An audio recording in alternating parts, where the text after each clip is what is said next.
Most people think Hieronymus Bosch painted nightmares. That's the easy explanation. The comfortable one? Because if these images are only dreams, then they don't belong to us. They can be dismissed as fantasy, eccentricity, or madness. But Bosch did not paint nightmares. He painted consequences. He painted what happens when desire goes unchecked, when attention collapses, when meaning dissolves into appetite. And that is why his work does not age. 500 years later, his monsters still look at us as if they recognize us. Hieronymus Bosch lived in a world where fear was not psychological. It was structural. Fear organized daily life. Fear explained disease. Fear enforced morality. Fear shaped imagination. The medieval world did not separate the inner life from the outer one. Thoughts mattered. Desires mattered. What you imagined could damn you just as easily as what you did. Bosch was born around 1450 in the city of Hertogenbosch, a fortified town surrounded by marshland, forests, and trade routes. This was not a cultural backwater. It was a place where commerce, religion, superstition, and social hierarchy collided daily. His family were painters. Art was not rebellion for Bosch. It was responsibility. Images were tools. They taught people how to behave, what to fear, and what to hope for. But Bosch's images did something unusual. They refused to simplify. The late medieval world was obsessed with order. God above, angels below him. Humans beneath angels, animals beneath humans, objects beneath animals. Everything had its place. Crossing boundaries was dangerous. Mixing categories was sinful. Bosch violated all of this. He filled his paintings with hybrids, human-animal combinations, flesh fused with objects, instruments that behave like creatures, creatures that behave like judges.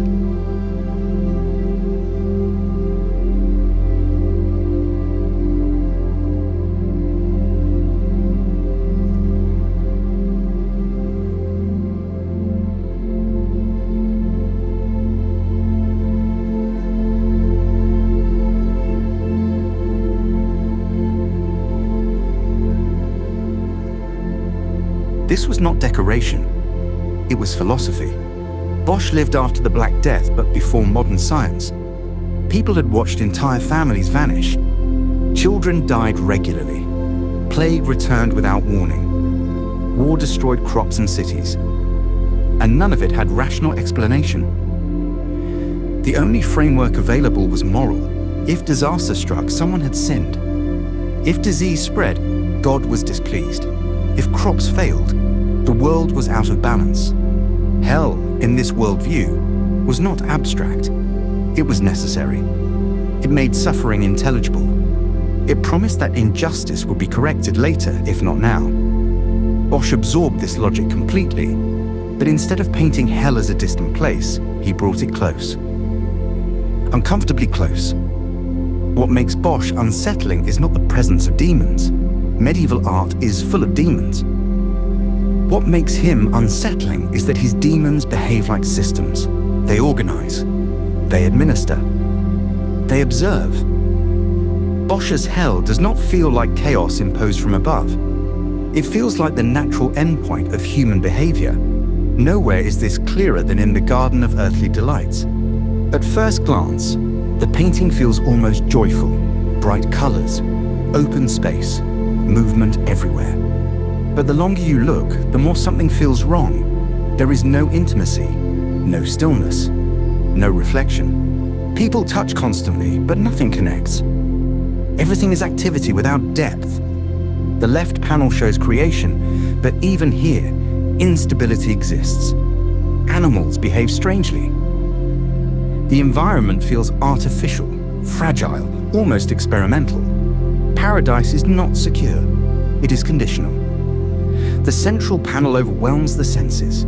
Hundreds of figures move endlessly. Pleasure dominates, but it is repetitive. Mechanical. People repeat the same gestures over and over, as if trapped in loops. Oversized fruit appears everywhere, symbolizing abundance without nourishment, pleasure without fulfillment.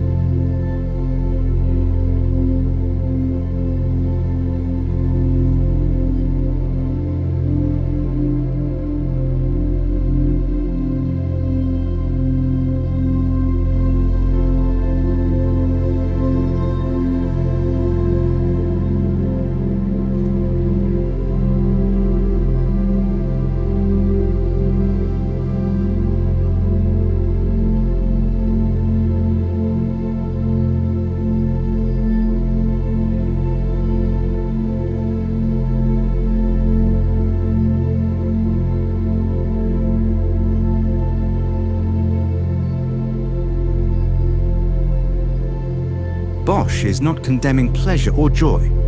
He's warning against living without awareness. A life spent reacting instead of choosing. Desire pursued without reflection. In his work, the right panel is not sudden punishment. It is continuation. The same behaviors persist, but their meaning changes. Activities that once felt harmless become restrictive. Familiar tools return, but now they control rather than serve. Entertainment loses its innocence. Distraction becomes confinement. Hell, for Bosch, is not imposed from the outside. It is something that develops naturally. This logic appears throughout his paintings. In the Hay-Wain triptych, Bosch shows humanity surrounding a massive wagon of hay. In medieval symbolism, hay represented emptiness, vanity, and impermanence. People struggle, compete, and betray one another for it. No one questions its purpose or destination. Demonic figures guide the wagon quietly. Angels observe from a distance. The outcome feels unavoidable. Bosch's message is simple and unsettling. Destruction does not require malice, only inattention. This is why Bosch feels modern. Not because he predicted the future, but because he understood human behavior. We repeat what rewards us. We pursue what distracts us. We delay reflection until consequences become visible.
His creatures embody this idea. They are not powerful or majestic. They are distorted, awkward, often absurd. Some seem confused by their own form. Bosch does not glorify corruption. He diminishes it. Moral collapse appears as loss of structure, loss of dignity, loss of clarity. Humiliation plays a central role in Bosch's vision of consequence. The result is not only discomfort, but exposure. Inner motivations become visible. Pride dissolves into irony. This reflects medieval moral thought, where pride was seen as the foundation of moral failure. The removal of pride was central to moral reckoning. Bosch's recurring use of musical instruments is especially symbolic. Music was associated with pleasure, leisure, and diversion. In his darker scenes, instruments no longer entertain, they restrain. What once provided escape becomes a source of control. Bosch understood behavioral compulsion long before modern language existed for it. Another recurring theme in his work is observation. Eyes appear throughout his scenes. Figures watch. Structures seem aware. Privacy feels absent. This reflects a worldview shaped by constant moral self-examination, where inner life was believed to be visible and accountable. Bosch's work endures because it does not accuse. It observes. It does not ask whether humans are evil. It asks whether they are paying attention. Because in Bosch's world, change does not come from force. It comes from awareness. Attention interrupts habit. Choice restores direction. Hell is not a place entered suddenly. It is a pattern formed gradually. And Bosch shows us that moment, not through spectacle, but through repetition, distraction, and the quiet decision to stop choosing. Bosch externalizes this pressure. His paintings feel crowded, claustrophobic. There is no escape from observation. This is not just hell. This is conscience made visible.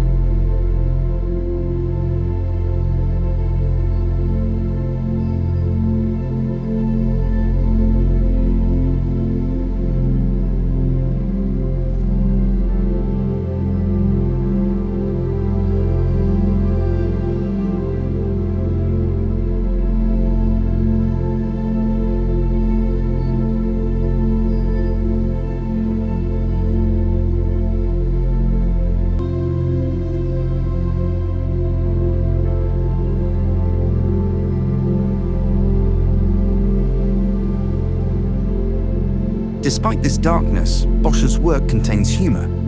Dark humor, cruel irony. Punishments are tailored, specific, personal. This makes them more unsettling. Bosch knew that fear mixed with laughter cuts deeper. Unlike later religious art, Bosch offers no clear redemption arc. Christ appears occasionally, but distant, small, almost irrelevant. Judgment has already occurred. The system is running. Bosch does not paint hope. He paints accountability. This is why attempts to explain Bosch through madness fail. There is nothing uncontrolled about his work. His compositions are precise, balanced, dense but intentional. Bosch was not overwhelmed by his imagination. He mastered it. Some have speculated that Bosch belonged to secret societies or heretical movements. Others suggest hallucinatory experiences. None of this is necessary. Bosch lived in a culture already saturated with extreme imagery. He simply refused to soften it. Bosch's influence did not fade with time. Surrealists later recognized him as a precursor. Horror borrows his logic constantly. Hybrid bodies, environments that feel alive, punishment that reflects desire. Bosch's visual grammar persists because it works. But Bosch is not just an artist of fear. He is an artist of attention. He asks what we look at, what we chase, what we ignore. And that is why his work remains disturbing. Because when you look long enough, you stop seeing monsters. You start seeing habits. You start seeing systems. You start seeing yourself. Bosch did not paint hell as a place you fall into. He painted it as something you build slowly without noticing, while convinced you were chasing something else. That idea is timeless. And that is why 500 years later, Hieronymus Bosch still feels uncomfortably close.